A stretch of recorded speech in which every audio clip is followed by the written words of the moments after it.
The following is a production of DallasCowboys.com and the Dallas Cowboys Football Club. How about them Cowboys? Yeah! Go Cowboys! This is Media Mash, a roundtable of Cowboys insiders dropping wisdom and offering sizzling takes on the current state of your Dallas Cowboys. Now, your host, Newy Scruggs. All right, baby. Happy New Year. Media Mash coming back at you. Cowboy Insiders information. All sorts of stuff happening today. We got Jacques Taylor here. Got Nick Harris here. Hey, there's Clarence Hill in the house. I'm Newy Scruggs. So, locker room jumping today. First off, though, there's a guy I follow on Instagram. Looks like you. Uh-oh, that's not good. No, it's good because I love his Instagram. Dude he calls himself Mr. Make It Happen. Okay. And Mr. Make It Happen comes up with the best, unbelievable recipes, man. This guy cooks up stuff, and he goes, hey, now it's your turn to make it happen. I'm telling you, you look like Mr. Make It Happen, man. Noted. That's funny. That's funny. Telling you, man, you look just like I saw that. I got the cookbook for my birthday. I was like, oh, Yeah. I thought you were about to spin this into a joke because I have a friend that calls me Mr. Make It Happen. I was like, how do you know this person? I was trying to put the two and two together in my head. Mr. Make It Happen. All right, that's good. You don't need to know nobody. Speaking of Mr. Make It Happen, I was in the locker room a little bit earlier. Had to jet out early. What else did you glean from today's locker room sessions? The Cowboys get ready to face the Washington Commanders. Yeah, I would say one of the biggest things for me was Tony Pollard kind of talking about his season. You know, you only got one game left in the year, and he's starting to look into that reflecting mode. I mean, you look up 17 games in, 935 yards. I don't think that's a production anybody would have wanted out of Tony Pollard going into the year, and he was pretty self-admittedly saying the same thing about himself, saying, this is not the year I anticipated, but, there's still an opportunity in front of us in the playoffs, and still an opportunity in front of him for the playoffs as well. So I would say that's probably the biggest thing. He was self-critical, and he's always been good about being able to kind of look himself in the mirror and realize those problems, and he's taken it upon himself. He's taken a lot of that brunt in the running game. Clarence, you had asked him several pointed questions too when I was there. Yeah, I mean, because that's the thing, because you look at the numbers, because the fact that he has 935 yards and really 65 away from 1,000 is surprising, because it looked like he had, just watching the games, he got like 600-700. You know what I'm saying? You don't really think he is that close, even though 1,000 is not what it used to be. Close to what it used to be. I know that, but I just said that. Anyway, I was just emphasizing the point. But he's averaging 4 yards a carry. I mean, we used to kick Zeke's butt the last 3 years because he wasn't averaging 4 yards a carry. The difference is Pollard has averaged 5 or more. When he was hot, when he was a backup, he was averaging 5 yards, and he had those long touchdown runs. He only has 100-yard game. It's funny because I looked it up yesterday, and he came against the Cardinals. They got beat by double-digit points. He has 120-something yards against the Cardinals. That's his only 100-yard game. That's like, how do you get 100 yards in that game? Yeah. You know what I'm saying? With 3 offensive linemen With out. 3 offensive linemen out. But that's his best game of the season. It's probably the most embarrassing game for the team. But other than that, it's been 60, 70, 50. There's been some clunkers in there. And so the difference is the big play has not been there. You look he just don't look as explosive. He says he's physically fine, which I wanted to follow up because he said, I'm physically fine. I don't know if you heard today. Yes. Are you mentally fine? What's going on? Because he emphasized I'm physically fine. My health is good. Talked about prayer and talking to family to get through. So that leaves some other things there, the other questions to ask. But what's the other question about? And it's come up a lot lately, the last 2 days, because I'll talk about Dalvin Cook and whatever. Well, they ran a lot of outside zone last year. They're not running it nearly as much this year. So are they really playing to his strength? Yeah, that's a good point. They're 28th in outside zone usage this season. And when you think back to what Tony Pollard really did well in the run game these last 2 seasons, it was getting out in space and getting out in space, one-on-one with a DB, So I feel you, 2 things. We talk about he's better on the outside. Let's go back to Miami. Why ain't he go outside? Okay, that's one point. No, but I'm saying it's a mentality. You're taking a micro look, and I'm looking for a macro look. I know, but that micro look and that macro go hand in hand. He doesn't trust his speed. There's no question that doesn't speak to or maybe it does philosophically why the team doesn't use. He don't trust the speed. I mean, and he's not. And when he's gotten in open field, we have not seen that gear. Okay, we have not seen that gear, and I'm glad you brought Dalvin Cook because the Cowboys obviously are looking to upgrade for the playoffs. And they worked out Leo Collins. There's some contract snafu with his departure from the Bengals that has held that up. Nothing else. There's some language in his Bengals contract. They're working out. That should happen tomorrow to sign to the practice squad. Look at Damian Wilson, upgrade the linebacker position. There's some things that could happen tomorrow as well. But they're also, and I wrote the deal, they need to be looking at the running back position because of all the things, not just about Pollard. The running game has not been there. They cannot finish games. They cannot run when they want to. They are looking at Dalvin Cook. Not saying they're going to sign him. Not saying he's the back he used to be. But you should kick the tires on Dalvin Cook, a 4-time Pro Bowler. He don't have to be the back. He just got to be better at what you got. Exactly. So they are. It is something they're looking at for sure. So I'll ask you guys the question because I asked it on the Players Lounge yesterday. Dalvin Cook, would you do it? Yes or no? Jack. I mean, I don't know because I ain't no scout. And what I'm saying is everybody says he doesn't fit the scheme. People who you respect say he doesn't fit the scheme. And I haven't talked to anybody yet, but I mean, I don't know. I've been on the no train. I'm going to stick on the no train. What he's best utilized with is not what this offense best runs, in my opinion. And what he's put together this year, I know it was with the Jets. It's a tough offense to succeed in, but if you're looking for a rental to boost your running game at this point, you're not going to find it. I don't believe it's that may be the question. I'm all about used to be's don't make no honey. He used to be a really good back. Okay. But wasn't no market for him when he was free. Okay. Let's. I mean, I love all of you. You guys scheme and all this stuff. What scheme does Deuce fit? Yeah, not this one. Okay, I'm just. What scheme does Deuce fit? And he was out there playing last week. Okay, now all of a sudden he's on injured reserve. What scheme does Deuce fit? Dalvin Cook is a proven back. He has 1,173 yards, 4.4 yards. He's had 1,100 the last 4 years. I'm talking about last year. He's not coming off an injury. He had 8 touchdowns. Maybe that it was a mess in New York. To sit up here and say he is not better than what you have and we shouldn't kick the tires on him based on scheme fit? Come on. We can't do that. You still caught up in T.J. Watt. I'm not caught up in anything. I'm caught up in the man is a proven back. You don't have proven backs. I get where you're coming from.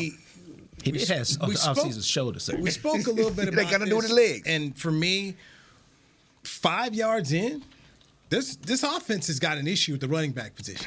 Yeah, here you so desperate. You out here giving the ball to Hunter Lipke. Can you give it to Dalvin Cook?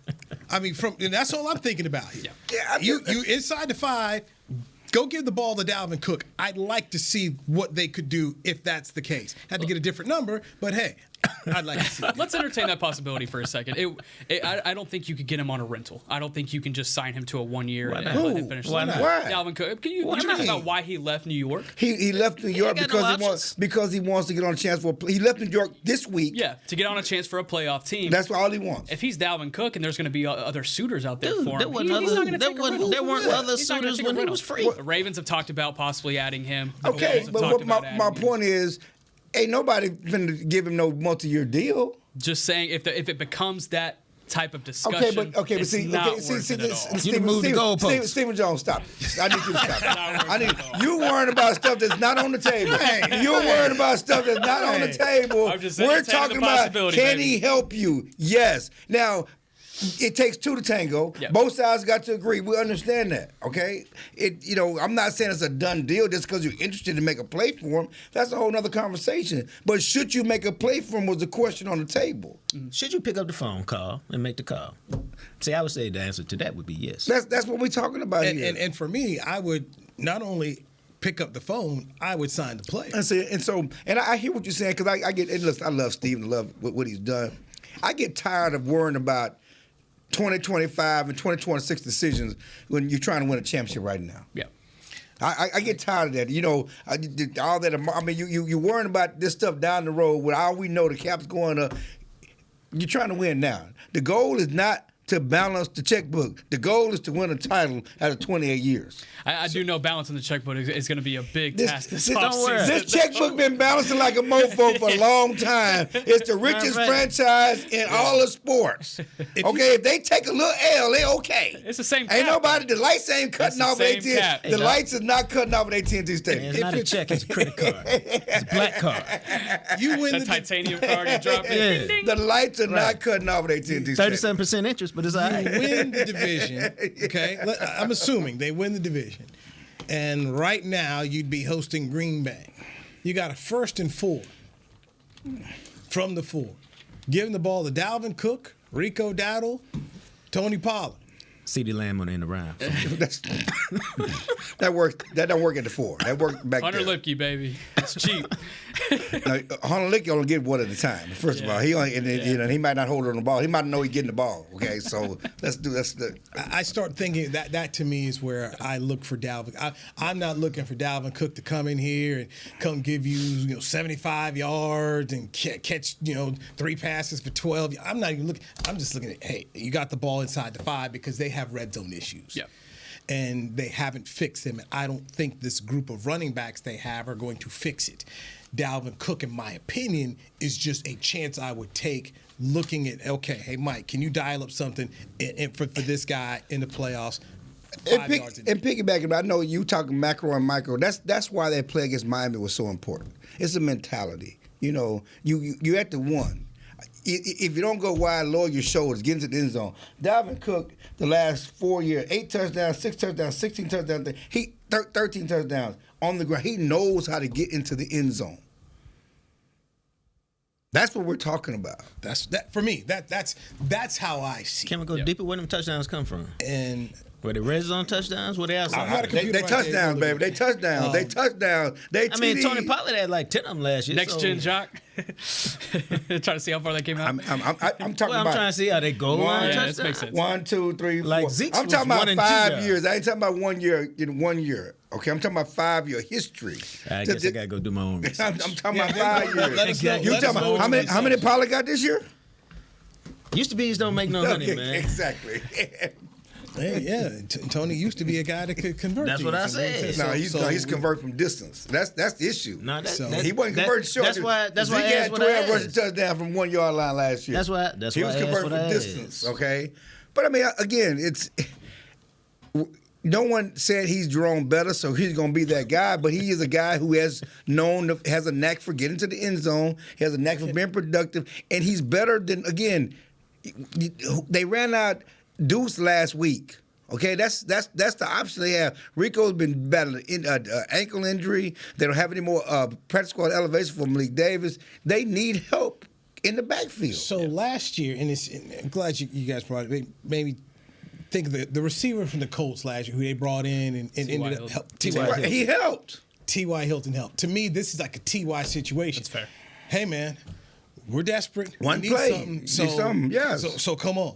And you weren't asking T.Y. to lead the team, but hey, can you help us? And he made a play. And they did make a play. And that's all. That's the same Dalvin Cook thing. That's the same thing you're asking of Leo Collins. Leo Collins not coming to the start. Okay, he's coming to his insurance. If Tyron's back flares up, because we are tired of the Chuma Doga experience. Both of them. Both of them. You know what I'm talking about. So you need an option there. Same thing with Damian Wilson. He's a guy that's a veteran. He's not played in the scheme, but he's a veteran linebacker. It's just an option because there's an issue at linebacker. Okay, you're plugging, and that's and so this is a plug opportunity. That's all. Whether he had 10 1-yard runs or 10. I did my own research. So he got a lot from the 1 and from the 2, from the 3. So I'm just saying.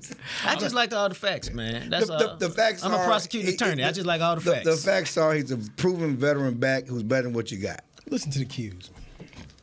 You'll be okay. Normally, normally you already. Yeah, I'm glad you acknowledge that. Normally we talk about the chapter, ain't really all of that. Yeah, see, really, you see how you do. You saw the perception you put out there. It's 2024. Divisive. Oh, it's 2024. It's a new man, new birthday, man. So it's a new year. Oh my God. I will look on y'all's side of the coin for a little bit here, though. If you look in the playoffs and you got Tony Pollard, Rico Dowdle's battling his ankle injury, and he has to miss a game again. Deuce is already on the IR. Then you're looking at Tony Pollard, Malik Davis, because he'll be able to be elevated in the playoffs, and Hunter Lipke. Those are your options in the backfield. So I get where you would like an extra body. Can I ask you a question? Yeah. When did Deuce get hurt? he carried the ball twice. At the same Sean McEwen injury. I just saw him walking through, looking Same good. Sean, spasm. same Sean McEwen injury. Man. Same thing. What? It is what it is. I don't know why you're asking me. I just report the news. That's This is a all. great time for a break right here on the Media Match, right here on DallasCowboys.com radio. Todd thought it would be secure to jog in the cheetah savanna. Todd believed the big cat repellent he bought online was reliable. And now, Todd is trying to be faster than this cheetah that can run 80 miles per hour. But the good news is, Todd has AT&T 5G that is fast, reliable, and secure. And he learned the best thing to do is stop running and toss her the backpack with the beef stew. AT&T 5G. Fast, reliable, secure. It's not complicated. 5G requires compatible plan and device. 5G may not be available in your area. See att.com/5G for you for details. Don't put off getting your oil change, Dallas. Take 5 Oil Change. A proud partner of the Cowboys is faster than you think. There's no appointment needed and no waiting room. Yep, you heard that correctly. Take 5 is so fast, you don't even have to get out of your car. You can take advantage of Take 5's fast, friendly, and simple service at any of their locations across the Dallas area. And remember, at Take 5, you stay in your car because they're faster than you think. Take 5, the official oil change of the Dallas Cowboys. It's the official men's skincare brand of the Dallas Cowboys, Jack Black. And right now, Cowboys fans can get 15% off their $75 order. Plus, because every deal needs a playmaker, your order will include a free 5-piece skincare set and free shipping. The Jack Black Playmaker is 4 of Jack's favorites and a full-sized intense therapy lip balm. Make a play for the Playmaker at getjackblack.com/Cowboys with the code CowboysVIP. That's getjackblack.com/Cowboys with the code CowboysVIP. They say champions are remembered, but legends are never forgotten. United Ag and Turf offers a winning lineup of John Deere equipment built to tackle any challenge on and off the field. Legendary John Deere tractors, combines, residential mowers, commercial mowers, compact construction equipment, Gator utility vehicles, and a full line of golf and sports turf equipment. United Ag and Turf, the official Ag and Turf equipment supplier of the Dallas Cowboys. Visit UnitedAgAndTurf.com to find a location near you. Back to Media Mash. Happy New Year, Media Mash. You know your favorite media insiders. The Cowboys. You got Clarence Hill. Love that sweatshirt, man. You got that for Christmas? That's nice. Christmas gift. That's a good looking sweatshirt. What kind of material is that on the queue? What is that? Is that like a little? It's nice. It's like quilt material. That's nice. Yes, it's nice. Okay. Appreciate Nice, it. it's nice. Appreciate it. Thank you. Dog team, I need to get. Let me know where you got that. Okay, well. Did you get me a hoodie from your family's Christmas get together this year? No. It's all right. It's all right. We'll work on it. Deep We'll work on it side, next let year. us know everything. We need No, to know because about my this. sister already ordered them when you made okay, it. that You know, makes it was sense. all ordered, and my sister handles Gotta do all that of in that October. months. Yeah. I was asking for a medium this year. I'll probably need a large next year, though. You know, adding a little bit. You know? That's So I'll success, take a man. large. I'll That's take a large. success. That's success. Exactly. Just Mr. happy Make It with Happen, Nick Harris here in the house. DallasCowboys.com radio, our author, former Cowboy beat writer with the Dallas Morning News and ESPN.com. He's in writes for Anscape now as well. He is Jean-Jacques Taylor. As I was in my library over the weekend, over the holiday, I saw the Coach Prime book in there. I'm like, Appreciate that, man. See, you tilted it proper.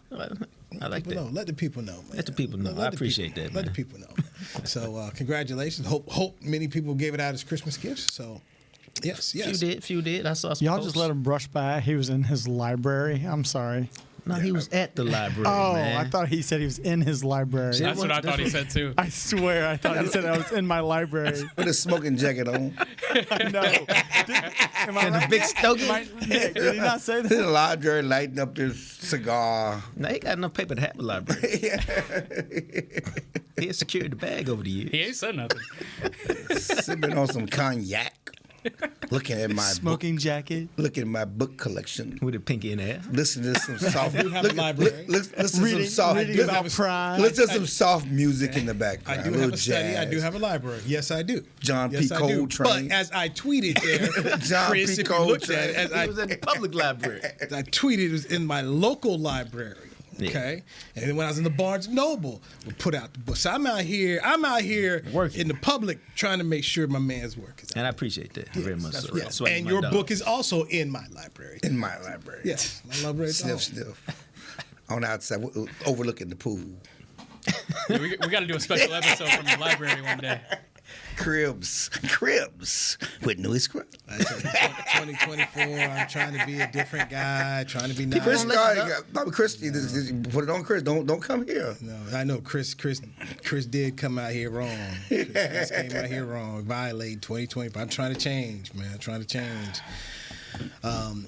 Dak Prescott comes into the final week with the ability to maintain his lead as the NFL's leading touchdown passer. You got 32 touchdowns, the most in the league. Purdy's at 31. Then you got Jordan Love, the Packers, at 30. What would the significance mean, Clarence, if he led the league in touchdown passes? I don't think it would be a significance. I think he's already proven enough this year. With his touchdown to interception ratio, especially after last year. I don't think he needs to prove anything by leading the league in touchdowns. It'd be cute. It'd be nice. You put his whole game in. I think there's no question that Dak Prescott has been the best quarterback in the NFC this year. There's no question about that. And if over Purdy, yes, over Purdy. I agree. Yeah, he's been the best quarterback. I think there's no question about that. He's the best quarterback in the NFC this year. What he's had to do, what he's had to work with, how he's had to win games. I think he's proven that.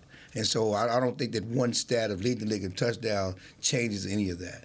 And I'm sure he'll finish second or third in MVP voting behind Lamar Jackson. And game here, game there, we might be talking about a different story because his numbers compare very favorably in most situations, better than Lamar Jackson. Well, quarterbacking. His quarterbacking numbers and his quarterbacking numbers and his quarterbacking numbers, they all go hand in hand. And they compare very favorably to Lamar Jackson. Lamar Jackson is the number one defense in the league. They don't give up nothing. Yeah. I don't think if you're going into the season and you're looking at Dak supporters and you're looking at Dak haters, I don't think anyone's checking for him leading the league in touchdown passes. So unfortunately, I can't sit here and say that would move the needle as far as where you look at with Dak's trajectory. I mean, he's got to go win. That's the biggest thing. He's got to win in the playoffs. He's got to get that demon off his back. I think if he can get to the NFC Championship at least this year, then yeah, that would be monumental. I think that would be bigger than touchdown passes. Yeah, I think that his is about winning, but Dak haters, you're not changing their mind. Nothing changes their mind except a Super Bowl, and even then, that might not change their mind because they will give the credit to somebody else. So, Dak haters, I mean, just like Dak lovers. I mean, but people still have a narrative on Dak. I mean, guy was telling, he's not accurate. He's not accurate. I'm like, look at his completion percent. He's not accurate. Look at that. I mean, like if one ball is away, then that's an example. He's 18 or 22, but he had that one ball. That shows he's not accurate. Okay, it's people have this mindset that he's not accurate, that he's still turnover prone, which he has not been. So it's interesting you say that. I'm talking about the accuracy. I was sitting in the press box at the game Saturday, and then he missed Brandon Cooks. Right. And then he threw the pick. And the person next to me says, $60 million a year for that? That right. Was telling me? But then he made the third down throw to Brandon Cooks. And then the next play, there was nothing said. That very person didn't say anything. Right, And so it would make you laugh, you make you cry. The same thing he did on the interception was the same thing he did on the touchdown. He made somebody miss, and he tried to make a play to CD. Obviously it was a late throw to the sideline that got picked.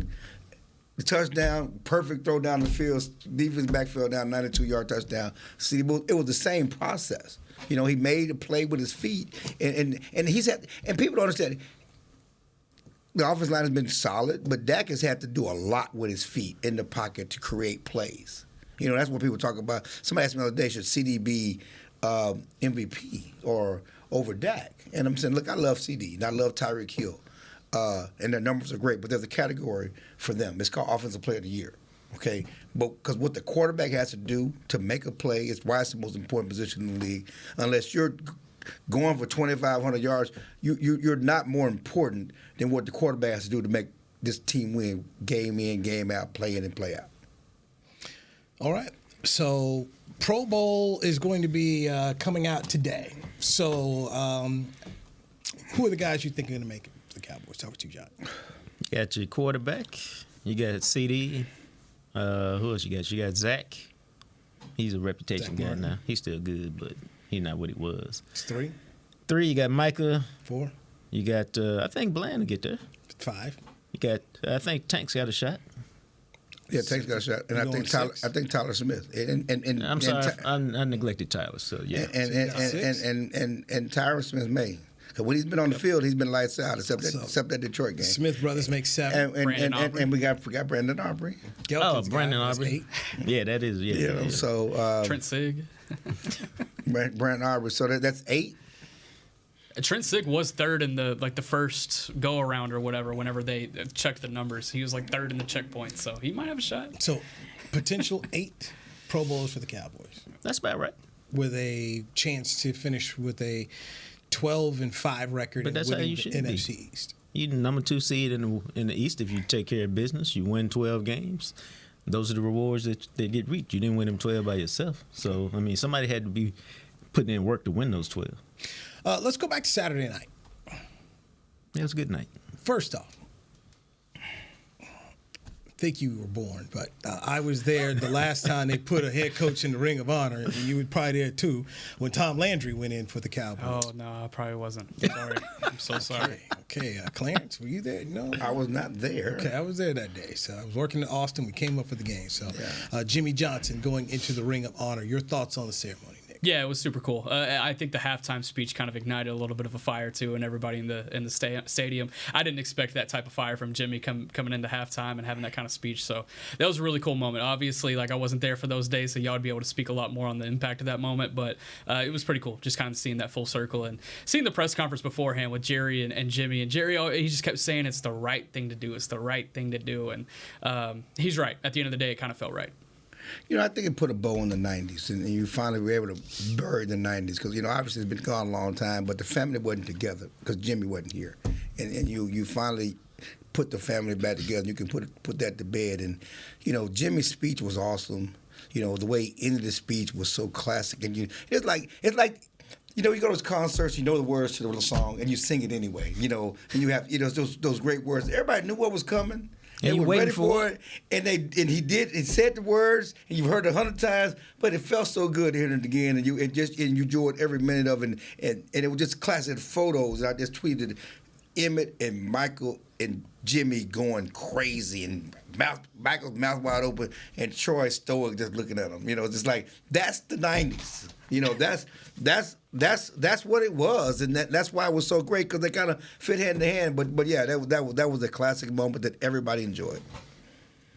I was not there for Landry, though. Okay, by myself. Okay. Yeah, you by yourself. That's all right. I had to look it up just to make sure. Okay. What year was it? I'm curious. When 93. 93. It was another moment where Jerry and I tried to ask Jerry in the press conference about making things right. Fans were mad. Well, fans were mad about Landry, and he had to talk to Tom about him finally coming in, and they was mad at him about Jimmy, and he got it right. And I guess we can thank Netflix. Or Charlotte and Troy, but yes, all of that. We saw Netflix. This will be in the show. Oh, yeah. They're filming a show. Netflix show. I know. Been around all year long. He's been filming. You know, it's a very interesting time. It's content. It's all about content. Yeah, it's been about content. That's what it's all about. This particular team has always been about content. And so the premise of the Netflix shows is a bunch of it is Jerry. So this is good because Jerry looks like a hero. Yeah, he looks like a hero. Like one thing I thought before the game when they were talking, and you know, and Jerry's great for these moments. He's great for being introspective and admitting fault, and because it's okay now. I can say I'm wrong. I can say it was my fault that I wasn't humble enough to keep this thing together. Well, neither one of them were. Jerry's the one, but Jimmy's not mentioning that. It's Jerry the one who's saying I wasn't humble. I didn't do it. Jimmy has no regrets. Okay, He has no regrets. We won too. That's how it was. And the players, like I said, what I brought up because they're players, and it's kind of bittersweet for some because it shouldn't have happened. It shouldn't have come. You won 2. And, you know, you talk to Darren Woodson and those guys, and they really thought they had a chance to win 3-4 straight and really done something special and been greater than this New England dynasty, been one of the greatest dynasties ever.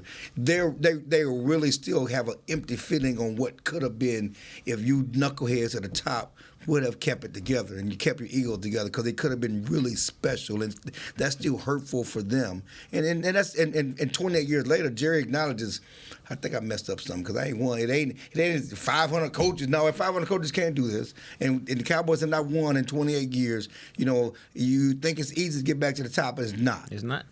It's hard to win. This was the biggest quote that I took away from the press conference beforehand. This was they were both asked kind of about do you wonder what could have been. It was you that asked the question. It was you that asked the question about like what could have been if y'all had stayed together. And this is the quote that stood out to me from Jimmy. It said sometimes you lose sight of what you can do because of what you already have done. So you look back on 2 Super Bowls at that point and. You have both of those birds in hand, not realizing that there's a lot of more birds that you could have had in the end. And you look at what New England has accomplished in the last 15 years under Brady and Belichick, and you kind of compare those two things, and you wonder. what's very funny is listening to Jimmy come out and say, we never had an argument.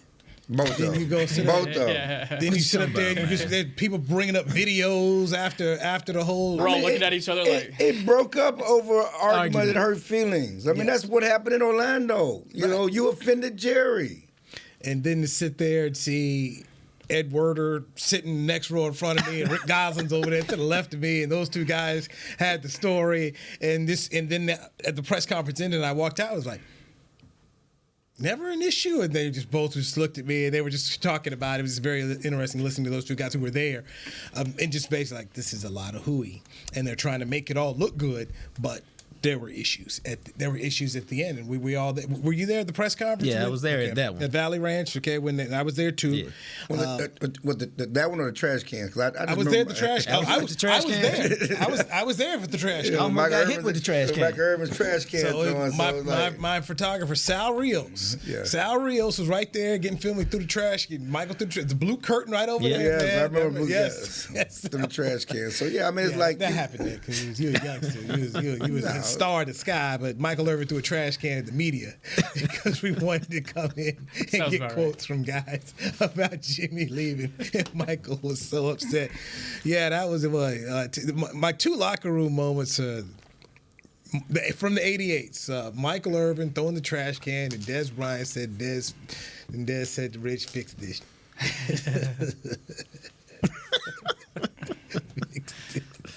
It's just classic 88s, man. Thank God for CD. He's such a good dude, man. We don't have to worry about that kind of stuff anymore. I think we all right. Facts. Facts. There you go. That's a city quote. Facts. Facts. Let's get our last break in here on the Media Mash as we get ready for the Washington game.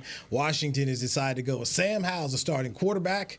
Let's get our thoughts with Clarence Hill, with Mr. Make It Happen, Nick Harris, Jean-Jacques Taylor, the author of Newy Scruggs.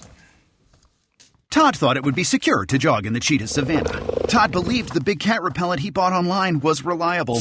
And now, Todd is trying to be faster than this cheetah that can run 80 miles per hour. But the good news is, Todd has AT&T 5G that is fast, reliable, and secure. And he learned the best thing to do is stop running and toss her the backpack with the beef stew. AT&T 5G. Fast, reliable, secure. It's not complicated. 5G requires compatible plan and device. 5G may not be available in your area. See att.com/5G for you for details. Cowboys fans, after that move, we've just coined the term Rowdy Replay. Let's roll back the tape.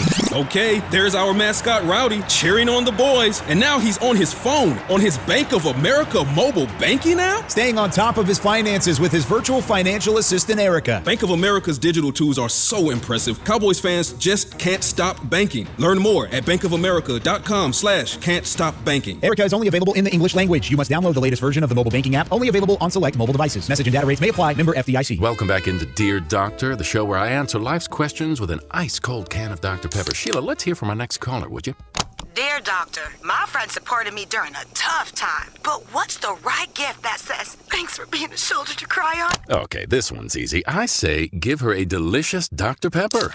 Nothing says, thanks, girl, better than a one-of-a-kind soda. Yes, any Dr. Pepper flavor will do. Now, just a reminder that I don't need to be a real doctor to know that Dr. Pepper is the one you deserve. They say champions are remembered, but legends are never forgotten. United Ag and Turf offers a winning lineup of John Deere equipment built to tackle any challenge on and off the field. Legendary John Deere tractors, combines, residential mowers, commercial mowers, compact construction equipment, Gator utility vehicles, and a full line of golf and sports turf equipment. United Ag and Turf, the official Ag and Turf equipment supplier of the Dallas Cowboys. Visit UnitedAgAndTurf.com to find a location near you. Back to Media Mash. Here we are, Media Mash, with your favorite writers, Cowboy insiders. We got Clarence Hill, Nick Harris, got Jacques Taylor, Newy Scruggs. So, Sam Howell, named by head coach Ron Rivera for his last ride. Literally. On Sunday. Sam Howell once beat the Cowboys. That was a long time ago. And he was benched, and Brissett got hurt, so then he's back here. in the locker room, I tried to ask guys, do you have to say anything? Does everybody understand? Everybody get what needs to get done this week? And everybody seemed to say, yeah, we understand what to do here. Yeah, it sounds like the biggest opponent this week is themselves. And they've talked about that. This is a game that everybody feels they should win. It's a 13.5-point favorite. But you're going on the road against an opponent that you see quite a bit. It's a divisional opponent, and it's supposed to be sloppy weather conditions. This is setting up to be a game, if you look at previous games in the past this season, that they would struggle in to get out of the gates with. But I think there's a little bit different of an approach. I think they realize that, and they see that everything's in front of them. Dude, when you see that you can go win a division that you thought was kind of lost, yeah. I mean, it shouldn't. I mean, as I like to say, I'd have been up here Sunday getting ready for the game. All of that. The motivation is there for the Cowboys. And there's so much talk about last year for Washington and how they beat the Cowboys in that season finale. And certainly that's a lesson that the Cowboys can not take this team for granted, even though they're out of the playoffs. But this is also a different Washington team than last year. Last year's team still, we got Sam Howell. We got prospect for the future. We're kind of seeing what's going to happen. They hadn't given away their two best defensive pass rushers. This year is different. The coach is a lame duck coach. He's going to get fired. They're going to be looking for a new quarterback.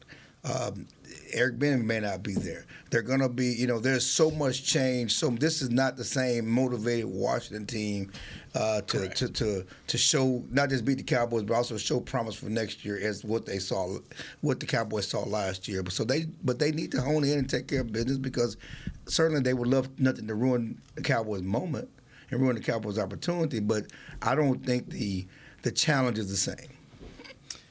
Sam Howell's gotten beat up a lot. This is a bad offensive line. I think the confidence that I saw him once have at Chapel Hill and even last year is now gone. It's like a light that's been blown out. It's just bad. And I look at someone like Eric Bieniemy, and I think that Ron Rivera knows he's going to get fired. I don't think they've tried to put Bieniemy in any kind of position where he could potentially even take over. I think this ship's going down. Ron taking all of you with him. Yeah, everybody getting cleaned out. Right, everybody's getting cleaned out here. So I just think this is a bad situation, and I think everybody understands that this is it. This Cat's been making calls this week. Hey, you got a spot for me, dog? Do you look at that though, and it was kind of brought up in the locker room? This team has nothing to lose. We're talking about Washington going into a game like this. Okay. They can go play spoiler, and then if they don't succeed, no one was expecting them or checking for them anyway. That only works really if you mess up and allow them to hang around. Right. If you commit turnovers, if you have sloppy play, and they decide, hey, I guess we can win this thing. Right. And that only works if they're still a team.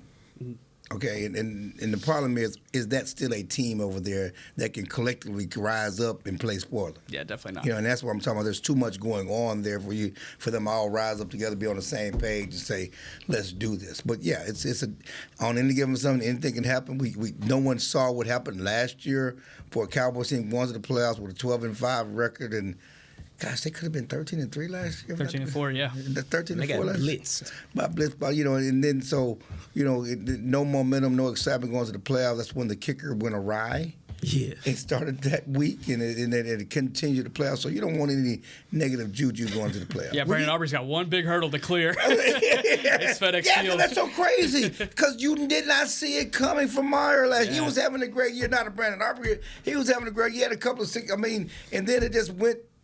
The yippers. Have you covered a game up there yet? I have not. Okay. So what you're going to find out the food is awful.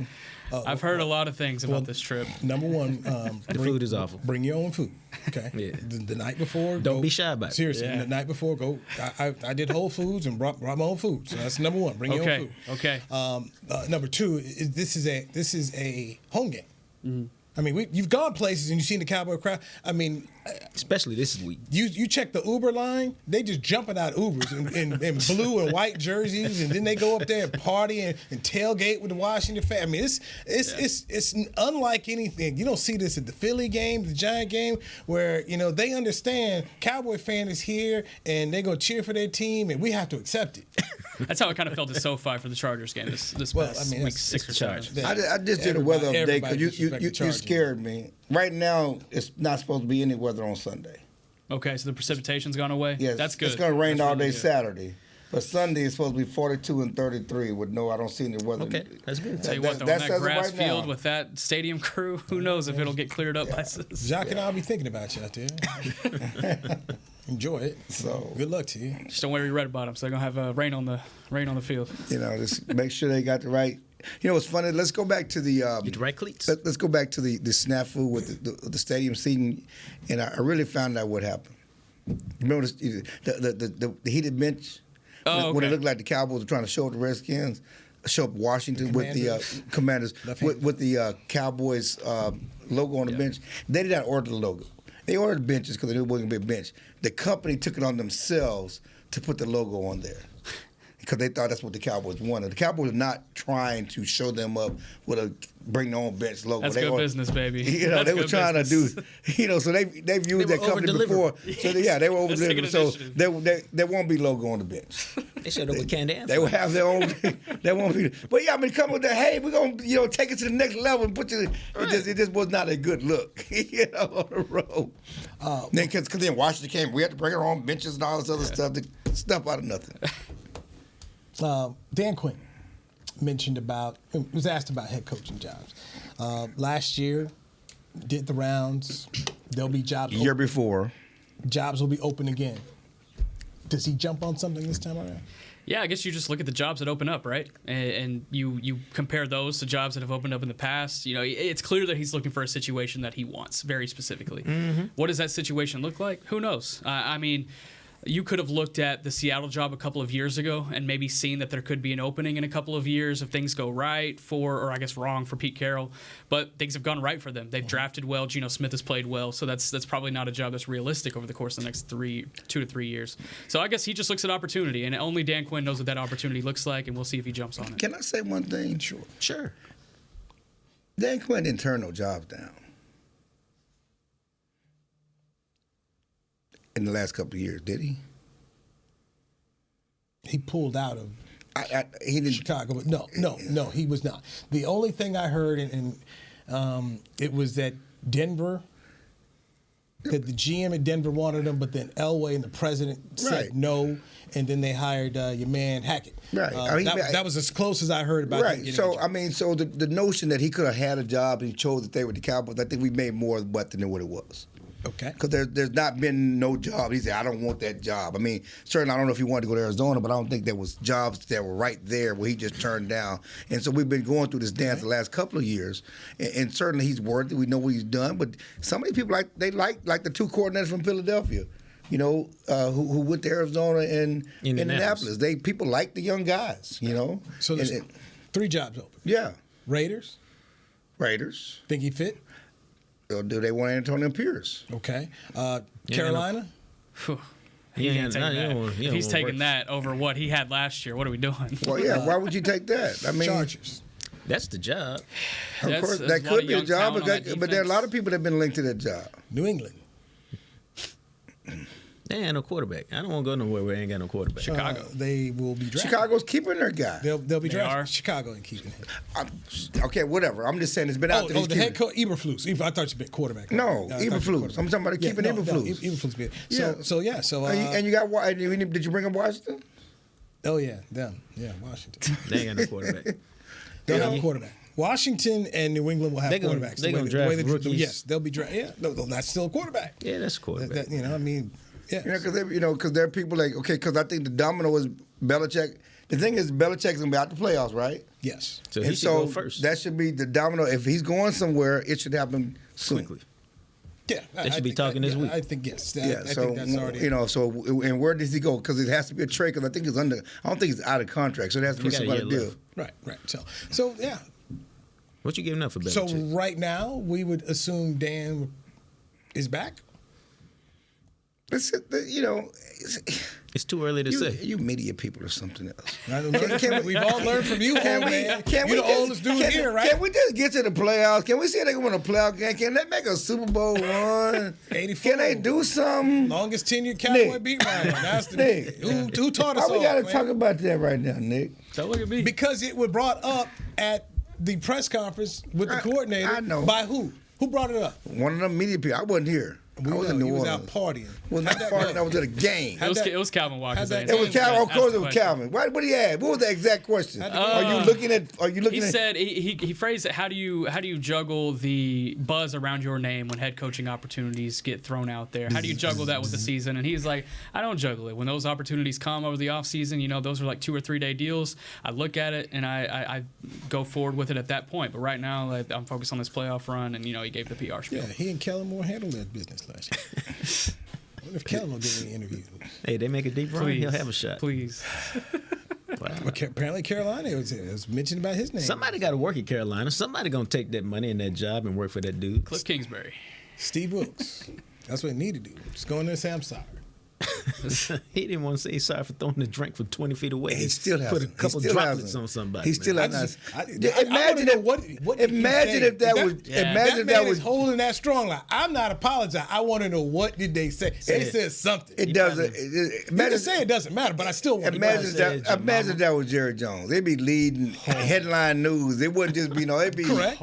Good Morning America. Everything. It would be on news stations. Yes, it'd be on news stations. Fox and CNN, everything. But it's suspension, right? But it's Carolina. And 300, man, was it 20.6 billion? Yeah. Somebody said that little 300,000 ain't but the ashtray money. It is ashtray money, but I wish I had it. Well, of course. But I did text somebody who works over there, like, really? And they're like, yeah, what a way to end the year. but like somebody said, if this is what he does publicly, imagine how he acts privately. We've already heard all the stories. Yeah, exactly. They appear to all be true. Well, I mean, you go from Jerry Richardson to this guy, huh? Old seatbelt trick to this, huh? Well, you know, those two are still not the most unpopular owners in Charlotte sports history. So they're still they'll never be number one. So there you go. Bobcat gonna be number one? No, George Shin. Oh. George Shin, the original owner of the Charlotte Hornets, took it to New Orleans. So he'll always be number one. Satan. Move the team. Move the team. Never forgive him for that. So should have moved the team. It's like Ursay. Modell. I loved Art. Good dude. I hate he did that. Had money problems. If he'd only listened to Jerry, he would never had to sell the team, been in the Hall of Fame, been a whole different thing, and Belichick have a job, and they'd have been the Cleveland Super Bowl. They'd have been the Cleveland Browns. So we got this whole show that I talk about 2-point conversion. I know it's over. We got a show tomorrow. Okay, I'm just saying. Right? Yeah, tomorrow. You're coming back tomorrow, right? Yes, I was just making sure that we, that's one more day removed from last week. So I'm just saying it was so much talk and controversy over it. So we'll figure it up tomorrow. So tomorrow we'll talk about the 2-point conversion, and you can give us your New Orleans recap. There you go. Okay, all right, Clarence Hill. Everybody come back tomorrow to Media Mash. Well, a whole lot of Clarence tomorrow. Nick, I know you won't be able to join us, but we appreciate you always stopping by. Jean-Jacques Taylor, you'll be here too. Story time with Clarence tomorrow. We'll have a good time with that. I'm Dewey Scruggs. Media Mash. We'll talk to you. This has been a production of DallasCowboys.com and the Dallas Cowboys Football Club. How about this, Cowboys? Yeah!